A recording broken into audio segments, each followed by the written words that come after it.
Jeshi la Polisi mkoa wa Tanga kupitia kikosi chake cha upelelezi wa makosa ya jinai CID kimefanikiwa kuwaokoa vijana wapatao 87 waliokuwa wametapeliwa fedha zao kupitia mtandao baada ya kushawishiwa kujiunga na kampuni inayojinasibisha kufanya biashara ya mtandaoni ijulikanayo kwa jina la Champion E-Commerce Education. Katika tukio hiyo imebainika kuwa vijana hao walihamasishwa kujiunga na kampuni hiyo kwa ahadi ya kupata utajiri wa haraka kupitia biashara za mtandaoni.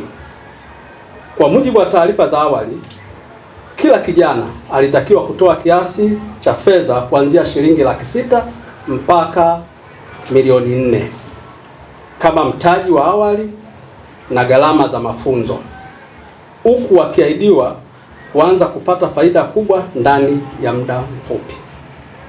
Pia vijana hao wamekuwa wakiishi katika mazingira yasiyoridhisha, huku wakiendelea kupatiwa mafunzo yanayodaiwa kuwajengea uwezo, wakisubiri kupata utajiri huo walioahidiwa. Watu wawili waliokuwa wakisimamia kundi hilo ambao ni Mohamed Hamisi Idrisa miaka 24 mkazi wa Masiwani na Fidorin Hamisi Rashidi miaka 21 mkazi wa Mbugani wanashikiliwa na Jeshi la Polisi kwa mahojiano zaidi kuhusiana na tukio hilo.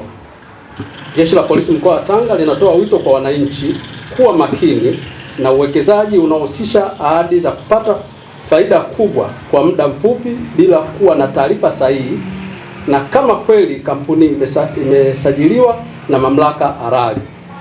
Wananchi wanashauriwa kufanya uchunguzi wa kina kabla ya kujiunga na taasisi au kampuni yoyote inayojihusisha na uwekezaji hususan kupitia mtandao.